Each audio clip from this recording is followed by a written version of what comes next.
Bob, first you were on the King County Council where you raised taxes by $1 billion. Now the tax burden for families is higher than ever. Then you became Attorney General. And during your 12 years as the state's chief law enforcer, crime has skyrocketed, murders have more than doubled, the drug crisis has gotten deadlier after you urged lawmakers to decriminalize fentanyl. If you're not responsible for any of this, Bob, who is? Thanks for that question. First, just on that previous question, hear carefully what he said. Almost exactly the same law, right? He's acknowledging what he did back in Congress. Number two, look, my record when it comes to balanced budgets that are bipartisan is very clear. I was a budget chair at the King County Council.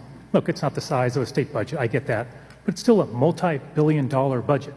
Democrats had a one-vote majority on the King County Council when I chaired the budget committees. How do we put that budget together? I'll tell you, Dave. 2 Democrats and 2 Republicans, we locked ourselves in a room for a couple weeks, and we hammered out the details of that budget and took it to the full council. Guess what happened? Strong bipartisan support from members of both parties to adopt a bipartisan budget. Public safety, thanks for bringing that up. As Attorney General, I work with local prosecutors.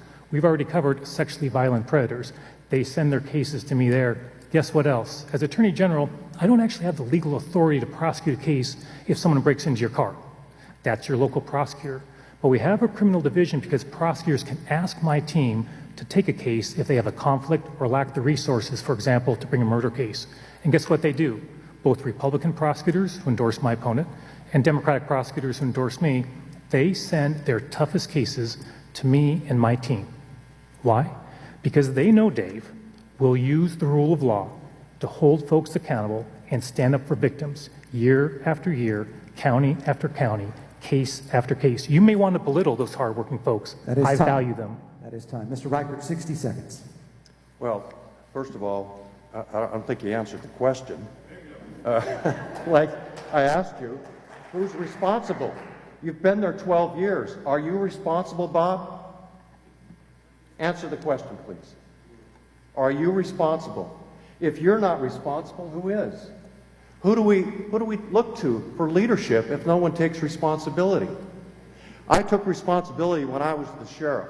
I had to make some tough decisions, life and death decisions, when I was a deputy, when I was the sheriff of King County. I made tough decisions. And when the people asked me about it, I answered the question. Yes, I'm responsible. And you know, all he did was talk about his budget, how great he was at budgeting. A $1 billion tax increase in 8 years in King County by itself? That's crazy.